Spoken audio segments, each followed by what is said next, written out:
In 2010, a quiet doctor's appointment detonated the life Michael Douglas thought he still controlled. The diagnosis was blunt and unforgiving: stage 4 throat cancer. Overnight, the man who had spent decades projecting confidence, power, and charm was forced into a reality where survival replaced image. For the public, this would later become a story of resilience and recovery, but for Michael, it marked the beginning of a deeper unraveling, one that exposed fragile truths about love, age, and a marriage the world believed was untouchable. This story is about Michael Douglas and the long silence surrounding his marriage to Catherine Zeta-Jones. It examines the private cost of their union, the hidden emotional toll behind the red carpets, and the consequences of choices that seemed romantic at first but became heavier with time. What mattered was not scandal, but what slowly eroded beneath the surface, leaving questions that still have no clean answers. Long before illness forced everything into the open, Michael's life was already shaped by pressure. By the late 1990s, he was successful beyond measure,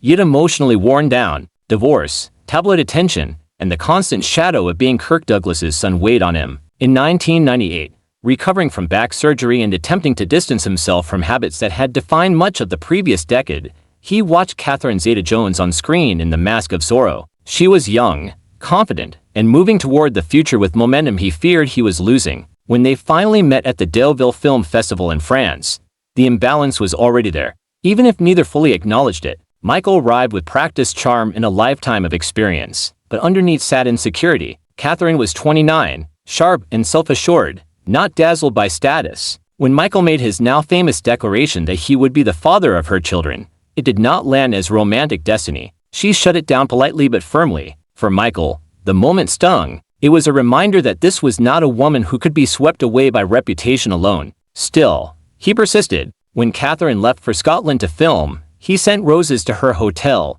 refusing to let the connection fade. She kept the card from that bouquet for more than 2 decades, a symbol of the moment she began to see him not as a Hollywood cliché, but as a man trying to restart his life. By the end of 1999, they were engaged. In August 2000, their son Dylan was born. That November, they married at the Plaza Hotel in New York, surrounded by Hollywood royalty. To the outside world, it was a flawless fairy tale. Yet even in those early celebrations, Michael felt unease creeping in. Catherine's career didn't simply rise, it surged. In 2003, she won an Academy Award while pregnant with their daughter, Carys. She was radiant, commanding attention wherever she went. Michael felt pride, but also something quieter and more troubling.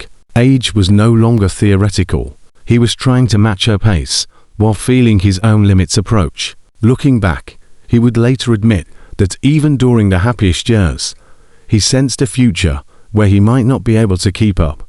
The balance shifted decisively by 2010. Catherine was at the peak of her influence. Michael, now in his mid-60s, was carrying the cumulative weight of surgeries, past addictions, and decades of pressure.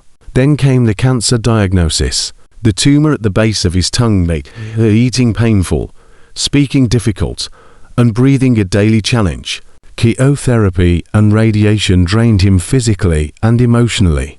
Control vanished. Survival became the only metric that mattered. For Catherine, the transformation was devastating. The age gap tabloids joked about became painfully real. She watched her husband weaken, fade, and struggle in ways neither of them had prepared for. She stayed by his side through treatments, sleeping in chairs, holding his hand through nausea and fear. Publicly, she was praised as unwavering and devoted. Privately, she was unraveling. Nights were spent crying alone so Michael wouldn't hear. The pressure to stay strong, to be the anchor, never eased.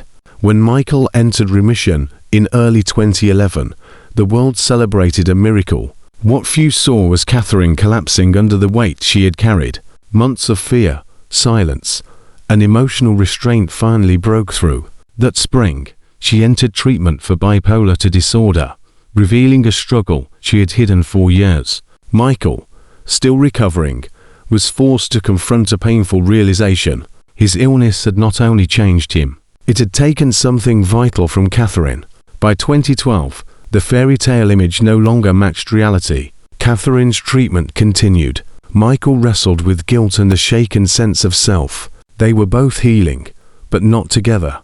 The age difference once dismissed as gossip, became central inside their home.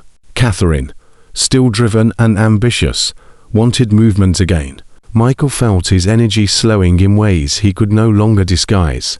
Quietly, he feared he was no longer a partner, but a responsibility. In August 2013, after nearly 13 years of marriage, they separated. There were no explosive accusations, only exhaustion.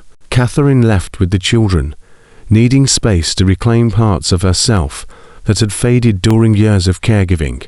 Michael stayed behind in New York, alone for the first time in decades. Shortly after, he returned to the Deauville Film Festival, the place where their story began. Those who saw him noticed how much time had changed him. Publicly, both were careful. Michael spoke of working things out. Catherine smiled on red carpets. Privately, guilt and resentment coexisted with love. Catherine had delayed roles and shelved ambitions during Michael's illness. Now she questioned how much of herself remained. By early 2014, they were seen together again. Fans celebrated what looked like reconciliation. Insiders were less certain. What brought them back was not resolution, but shared history and their children. They moved back into the same home, but as different people. The marriage survived, but quietly. It functioned through effort rather than ease. As years passed, the fractures remained. Michael aged faster after cancer. By 2020, his fragility was visible. Catherine, still vibrant, slipped back into a caretaker role, without the urgency of crisis to justify the sacrifice. According to those close to them, her frustration grew slowly, not explosively. Whispers followed. Properties were sold, assets quietly divided, each move interpreted as another sign of a life gradually coming apart. Behind closed doors, Michael began to acknowledge what he had resisted for years. The age gap was not trivia. It was the central conflict. He started to see himself through Catherine's eyes, slower and unpredictable in health. He confessed to a friend that he had become her responsibility, not her partner.